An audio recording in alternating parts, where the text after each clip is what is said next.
welcome to History House. I'm your host, Owen Delaney. Let's begin. Before discussing Jem Sultan, I want to make a clarification from the previous episode regarding the changing of the name of Constantinople to Istanbul. In the previous show, I mentioned Mehmed II's unofficial name for the city, Islambol, full of Islam, which could be implied that this was how the city got its name. I mentioned this point to highlight Mehmed II's status as a Muslim ruler, alongside his patronage of Renaissance artists, reflecting his vision to transition the city from a quote Christian city to a quote Muslim city. This word Islambol and its Islamic connotations appears to have been a play on words from the already established Greek phrase Istimbolin, meaning to the city, which was the common name that the Greek inhabitants had used for this place from before the time of the Ottoman conquest of the city in 1453. I should have mentioned this in the episode, and I apologise for this confusion, which could have been viewed as the main reason as to how Istanbul got its name. Today, we will be talking about an unusual figure in Ottoman/Renaissance history, Jem Sultan. In Turkish, the letter C is pronounced like a J.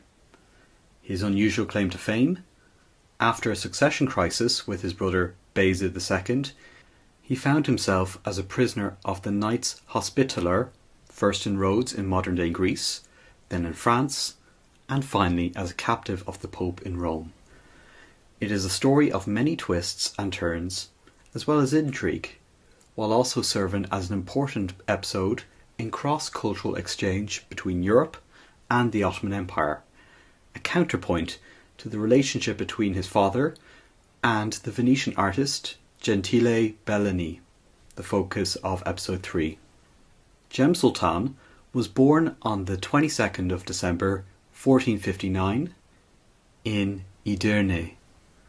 Like his father and many Ottoman princes, his education consisted of governing different provinces of the Ottoman Empire, in Jem's case, Kastamonu and later Karaman.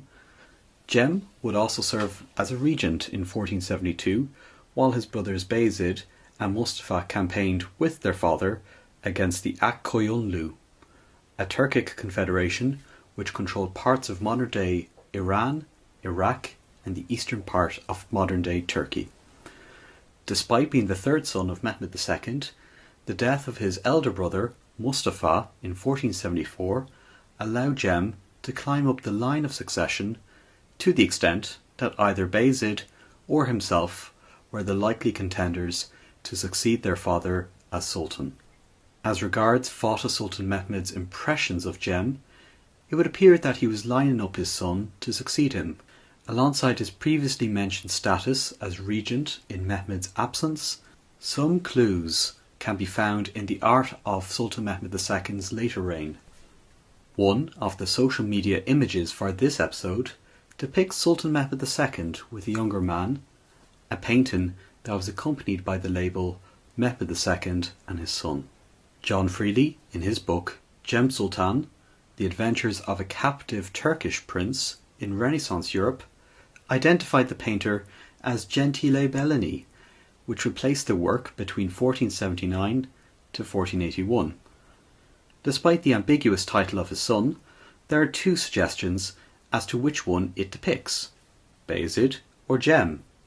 Mustafa had been deceased for 5 years before Bellini's arrival, but Freely believes that the latter is the more likely sitter. The youth depicted here seems more closer in age to Jem. He would have been 20 in 1479 when Bellini was staying in Constantinople, whereas Bayezid was 32. And while Jem was serving as a governor away from Constantinople, he had been recalled to the capital in this year, making a portrait from life by Bellini seeming more plausible. If Freely's theories about this painting are correct, it would suggest a closeness between father and son that didn't exist to the same extent with Bayezid. This closeness appears to be further demonstrated in relation to Mehmed's interactions with the Knights Hospitaller, who controlled the island of Rhodes off the coast of Anatolia. This order, officially called the Order of Knights of the Hospital of St. John of Jerusalem, had come into possession of the island of Rhodes in 1309, and were clearly threatened by the expansionist Mehmed II, who was eager to place the island under his suzerainty. Therefore, when an offer to negotiate was presented in 1479, the knights were only too happy to oblige. However, rather than appoint his Grand Vizier, the effective head of government, as was traditionally done, Mehmed II instead placed his son Jem to lead the negotiations.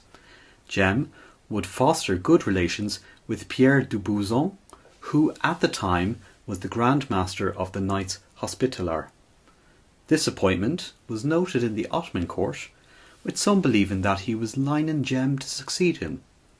This is made more believable when we consider that Jem was a popular prince, known for his skills as a sportsman and hunter, his youth and attractiveness, as well as through his poetry in both Arabic and Persian.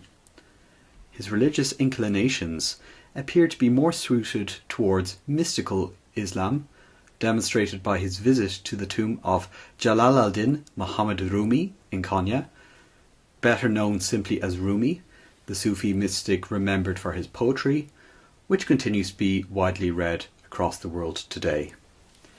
Bayezid, on the other hand, appears to have been more withdrawn, preferring to have little contact with the people of Amasya, where he was serving as governor, and was more drawn to Orthodox Islam, and was made more unpopular by his addiction to opium. As a result of all this, Jem was seen by many as the favoured son and likely successor, but, as is common throughout history, events don't always play out as expected. On the 3rd of May 1481, while at the beginning of what appears to have been a campaign to conquer Egypt from the Mamluk Sultanate, Mehmed II died in Gebze, just to the east of modern-day Istanbul. This appears to have been, from natural causes, the result of a blockage of the intestines, although the historian Colin Haywood has suggested that this was the result of poisoning by Bayezid. In any case, the Grand Vizier, Karame Mehmed Pasha, tried to keep his death a secret to allow for his successor to arrive in the capital and claim the throne, which, given his respective governorship, Jem was positioned closer to Constantinople than his brother was.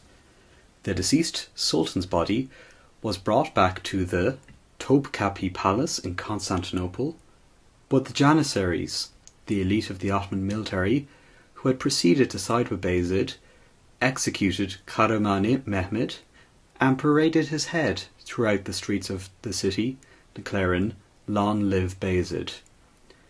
These events ensured the news of his father's death filtered in slowly to Jem, and Bayezid arrived at Üsküdar, a suburb of Constantinople, on the 20th of May, and on the 21st of May, Bayezid was officially made Sultan at the Topkapi Palace.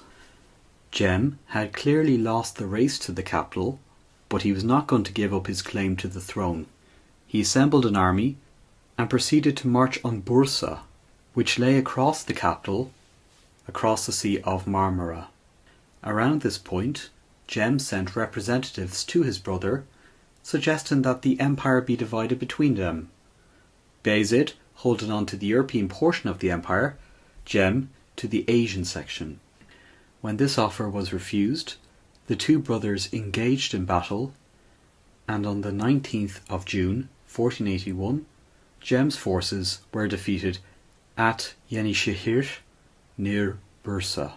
With his forces decisively beaten, Jem made the decision to flee to the Mamluk Sultanate, which was a rival to the Ottoman Empire. The Mamluks, which means owned or belonged to, were a dynasty that ruled Egypt, as well as the Levant, and the cities of Mecca and Medina, which are considered the holiest in Islam. Their rulers were actually freed slaves, mostly Circassians from the Caucasus, who had risen through the ranks of the military and the ruler of the Sultanate at the time of Jem's arrival was no different. Sultan Kite Bey, who ruled from 1468 to 1496, was originally a slave who had arrived in Cairo from the Black Sea and eventually became a palace guard of Sultan Bars Bey, who ruled from 1422 to 1438, and gradually gained influence and authority, and by the time that his predecessor was overthrown in a palace coup, Kite Bey was in a good position to succeed him. As a rival to Sultan Bayezid, Kite Bey was only too delighted to welcome Jem, and he entertained his guest with poets, musicians and dancers, and granted Jem permission to perform the Hajj, the pilgrimage to Mecca and Medina that all Muslims are expected to complete at least once in their lifetimes. This journey set Jem apart from other members of the Ottoman dynasty, before or since, as he remains the only member of this family to perform this journey, earning him the nickname Haji, meaning the pilgrim. This is in spite of the fact that the Ottomans would claim control of the cities of Mecca and Medina following the conquest of the Mamluk Sultanate from 1517. However, Jem's stay in the Mamluk Sultanate would not last. After rejecting a monetary sum to renounce his claims from his brother, Jem launched a second attempt at conquering the Ottoman Empire, only to be defeated again. This time, Jem could not return to the safety of Cairo, as his brother's forces controlled the routes to the city, and he was desperate to escape the grasp of Bayezid. Having rejected the offer to retire quietly to the city of Jerusalem from Bayezid, Jem made the consequential decision to flee to the island of Rhodes, having previously forged good relations with the Knights Hospitaller, the Catholic order who controlled the island during the reign of his father. It was this choice that would set in motion Jem's presence in Western Europe, in France, and eventually the heart of Christendom in Rome as a prisoner of the Pope. Before we look at all this and Jem's influence on Renaissance art, we'll park it here and take a short break. See you all soon.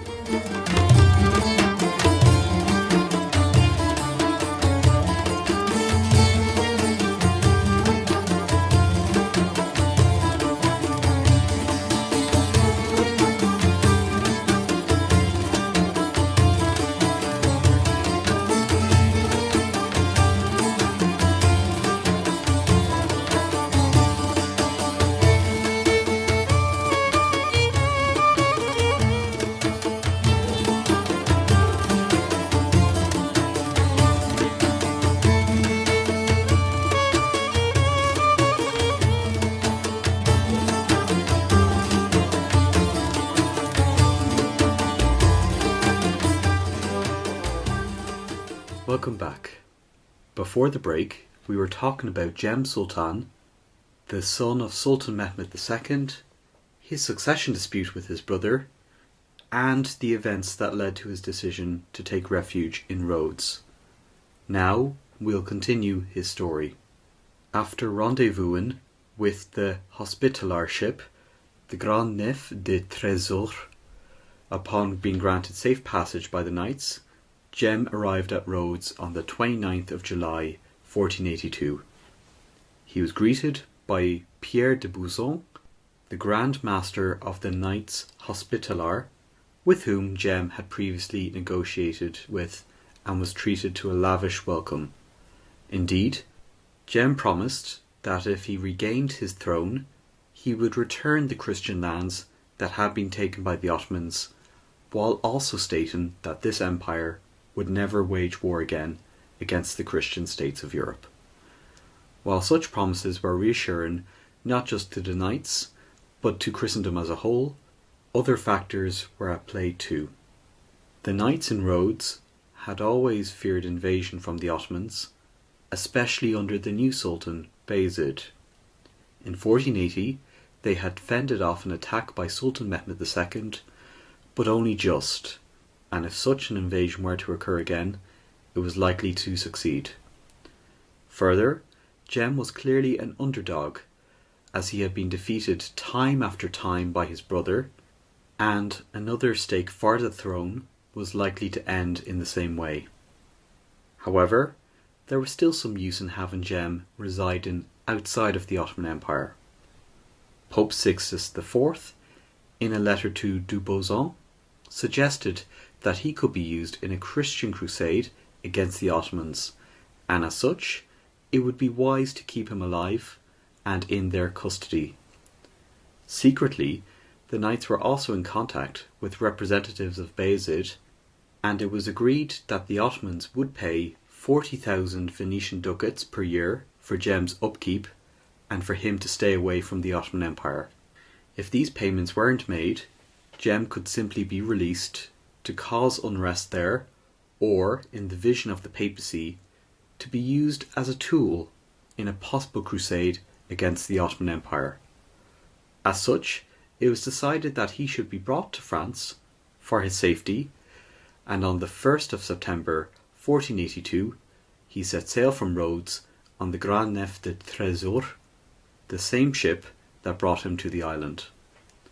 On a side note, Jem was treated to a farewell banquet before leaving Rhodes, in which the prince was treated to music played by musicians from the British Isles, either England, Scotland, Wales, or the island of Ireland, according to John Freely in his biography of the Ottoman Prince.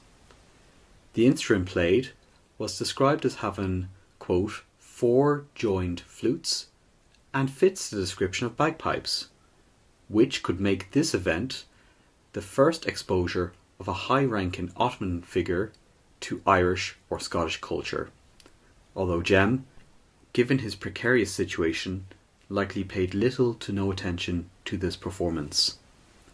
In any case, following his departure from Rhodes, Jem and his retinue stopped briefly on the island of Kos before sailing further west and arriving at the port of Syracuse in Sicily, which at the time was controlled by Queen Isabella I and Ferdinand II of Spain, although Jem was not permitted to leave the ship at this stop. Finally, Jem arrived at the port of Nice in France on the 17th of October, and he was placed under guard for 4 months in the city before being transferred to another location in France. According to the Ottoman biographer Sadutin, Jem was treated to, quote, pleasant virgins from Nice who danced for him, and one of whom Jem was, quote, strongly attracted. On the other hand, they may not have been virgins, but rather prostitutes from the port. Jem, despite his fondness for the city, had resigned himself to his fate as a hostage to the Christian West, as seen by a poem he wrote in which he states, quote, we are in Frangistan. Destiny has to decide. No one can escape his fate. Frangistan means land of the Franks in Persian, a term used to describe France and Western Christians in general. Eventually, Jem was granted permission to leave Nice and would spend the next 6 years, first in the Duchy of Savoy and later in the city of Bourgogne in the region of Aquitaine in the west of France. The main residence where he was kept prisoner is called the Zizim Tower, Zizim being the French nickname for the Ottoman prince, and this place can still be visited today. There is at least one romance story associated with Jem Sultan during his captivity in France, although, as in the case with most fanciful stories, it is either highly exaggerated or an invented story. For purely entertainment purposes, I will retell the story as it has been handed down. While staying in Rochechouart in the southeast of France from 1483 to 1484, Jem was allowed a certain degree of freedom and was permitted to hunt in the surroundings of his accommodation, and was even allowed to venture alone, even though he was secretly being followed by the knights. On one occasion, he came across a woman who appeared to ignore him, only later to be formally introduced to her as a noblewoman called Philippine, who was nicknamed La Belle Hélène, as her beauty was said to be like that of the mythical Helen of Troy He privately asked her if they could meet again, and while she did not answer and only smiled, they later met in the forest where they had first met. Jem, according to tradition, fell deeply for her and promised to make her empress if he were to regain his throne. While Jem's biographer Sadu Tin believed that this love was not consummated, French sources detail a passionate romance, but that would come to an end when Philippine regretfully informed Jem that she was to be engaged to a nobleman and that she was pregnant with Jem's child. At the wedding, Jem was said to have presented the bride with an emerald before departing, never to see his lover again.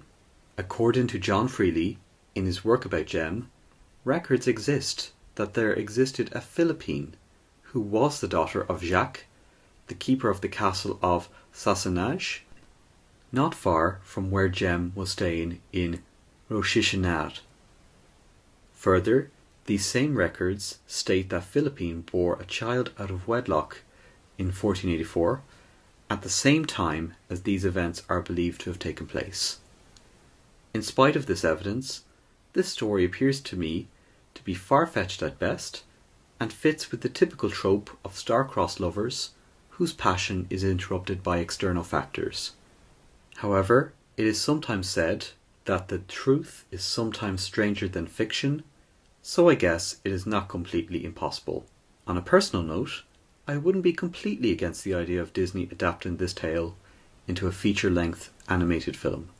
In any case, Jem's stay in France wouldn't last forever, and other European rulers were competing to secure the transfer of Jem to their custody. For example, the King of Hungary, Matthias Corvinus, saw Jem as a figurehead for a crusade against the Ottomans, and Pope Innocent VIII for similar purposes. In the end, the latter was successful in convincing King Charles VIII of France to move Jem to Rome after he promised to make the Archbishop of Bordeaux a cardinal, and in 1489 Jem arrived at Rome as a prisoner, an ironic twist from the vision that his father, Sultan Mehmed II, had for the Red Apple, as he called it, as a city to conquer. It seemed that large crowds in Rome came to greet Jem as he arrived at the city, and despite repeatedly refusing to convert to Christianity during his confinement, he was given a lavish accommodation to reside in. In spite of this luxury, he had come to understand that he was residing in a gilded cage, and that his wish to live out his days quietly in Muslim lands was unlikely to happen. With regards to the papacy itself, the incentive to confine Jem was made more appealing by overtures from Bayezid, which included, according to the church historian Eamon Duffy in his work Saints and Sinners: A History of the Popes, the gifting to the Pope of a relic of the Holy Lance, which supposedly pierced the side of Jesus at the crucifixion, likely obtained from the Byzantine treasury, upon the conquest of Constantinople in 1453. This was also supplemented by another gift of 120,000 crowns, which was almost the entire annual income of the Papal States, and an annual fee of 45,000 ducats to keep the Ottoman Prince in Rome, a policy that was also accepted by Pope Alexander VI, who succeeded Pope Innocent VIII in 1492, and who has gone down in history for the excesses of his family, the Borgias. Thus, while the papal rhetoric surrounding a crusade against the Ottomans was strong, the realpolitik that came with the bankrolling of Jem's captivity in Rome clearly outweighed the risk that came with fighting the Ottoman Empire. Before talking about Jem's final years, I think a side tour is necessary to talk about the artistic influence that Jem had in Renaissance Rome. The principal artist who depicted Jem was Bernardino de Beto, or Pinturicchio, as he was commonly known, who lived from 1454 to 1513, and whose works include St. Catherine's Disputation in the Borgia Apartments, Rome, made in 1492, and Pope Pius II arrives in Ancona, in the Piccolomini Library at the Cathedral of Siena, dating from 1502. The first work, given its location and timing, was most likely drawn from life and depicts an event from the life of the Christian martyr St. Catherine of Alexandria, with two possible images of Jem to be found in its details. The two individuals in the painting, believed to be Jem Sultan, are both wearing turbans. The first one is wearing a cloak, known as a kaftan, with floral decorations on the tunic, and the second individual is mounted on a horse in what appears to be a gold embroidered cloak. The first individual is facing the viewer and has just a moustache for facial hair, without his head of hair visible, whereas the other is depicted in a side profile with a moustache, goatee and long wavy hair. There is perhaps an intended contrast here. The first, Jem's appearance as a prisoner in Rome; the second, an imagined image of the prince, free from captivity and riding a finely decorated horse, possibly as a sultan in his own right. Jem himself was familiar with Lucrezia Borgia, who represents the figure of the saint in this work, and suggests a certain level of closeness with the wider Borgia family, even if he was in theory their prisoner. The second image, painted after Jem's death, depicts an event from the life of Pope Pius II, who lived from 1405 to 1464, in which he's calling a crusade from Ancona. This image also depicts details of two Ottoman figures beside the Pope, fitting with the idea of using Jem as a figure for this campaign while he was under papal protection. The figure that is believed to depict Jem is similar to the figure in the previous painting, who was standing facing the viewer, whereas the second individual in the Siena image could well be an assistant who travelled with Jem during his captivity. It is further believed that the image of a moustached, turbaned individual in a Sistine Chapel Music Score, Capella Sistina, manuscript 41, also depicts the Ottoman prince and is dated from the late 15th century.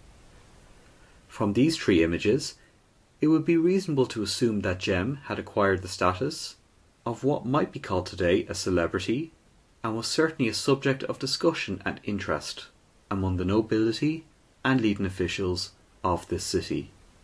Of course, there is the status of his captivity, and perhaps a sense of gloating among individuals that the son of Mehmed II, the conqueror of Constantinople, and the Sultan who had invaded Italy in 1480, now found himself the prisoner of the spiritual leader of the Catholic Church. However, on the whole, I believe that Jem's depiction fits in line with an idea of wonder and interest, more so than an Orientalist depiction which would be used in later centuries by Europeans to portray the Middle East as being culturally inferior to the West. In spite of his fame in Rome, Jem would not die in the Eternal City. In 1494, King Charles VIII of France, the same monarch who ruled the kingdom while Jem was confined there, marched his armies into Italy to assert his claim to the Kingdom of Naples. After arriving in Rome, Jem was handed over to the French king, who intended, like the Ottoman prince's previous captors, to use him as a pawn in a Christian crusade against the Ottomans. However, this was not to be. Whether through poison or natural illnesses, Jem died on the 25th of February 1495 in Capua. His body was embalmed by King Charles VIII, and when the news of his death reached the Ottoman Empire, Sultan Bayezid II ordered 3 days of national mourning. This, however, may not have been born out of personal loss on the Sultan's part, but rather in keeping a tradition that took place when prominent members of the dynasty passed away. After some diplomatic wrangling, Jem's body was returned to his homeland after 4 years, and his tomb can still be viewed at the Muradiyeh complex in Bursa, not far from where he was defeated at Yenişehir, thus ending the odyssey of this Ottoman prince. In spite of intrigues and attempts at assassination, Jem's bloodline continued for some time. He had at least 2 daughters and 3 sons, two of whom, Abdullah and Oghuz Khan, were executed on the orders of Bayezid. A third son, Murad, had fled to Rhodes like his father. He was granted a chateau to reside in and would change his name to Pierre Mehmed Said after converting to Catholicism. He also married an Italian woman called Maria Concetta Doria, who bore him 3 daughters and 1 son, whom he named after his grandfather, and was also made a patrician of the Roman Senate. When the island of Rhodes was invaded by Sultan Suleiman the Magnificent in 1522, Pierre Mehmed Said was executed, although there is debate whether his son Jem was also killed or whether he fled to Malta with the Knights Hospitaller. Thus, there is still the possibility that Jem's descendants continue to exist, alongside possible descendants from affairs in France, if these stories are to be believed. In conclusion, Jem's story represents a unique story of Christian/Ottoman exchange and serves as a counterpoint to the previous episode, which discussed Gentile Bellini's stay in Constantinople. While it is true that Jem's stay in Renaissance Europe was marked by imprisonment and captivity, and that rulers sought to use him for political purposes, it can also be said that he was an object of fascination and a romanticised figure, most obviously during his stay in Rome. In recent years, he has been portrayed in TV, in Showtime's The Borgias and Canal Plus's Borgia, demonstrating a renewed interest in his life, and his story could quite easily be made into a Hollywood blockbuster. Given the negative stereotypes of the Middle East in popular culture, Jem's story offers a contrasting point of view of a flawed individual, but also a figure that we can feel a certain degree of sympathy for. Indeed, if we can feel sympathy for Jem Sultan, perhaps we could also feel sympathy for many guiltless people today who find themselves trapped in war and conflict without any hope for their future. That's all for today. Episode 5 will be a change in theme, in that we will be focusing on the fascinating story of Lady Hazel Lavery, an important but yet often forgotten figure in Irish history, and the subject of one of my favourite paintings of all time, the portrait of Lady Lavery as Cathy Ní Húlhan. Until next time, keep her lit.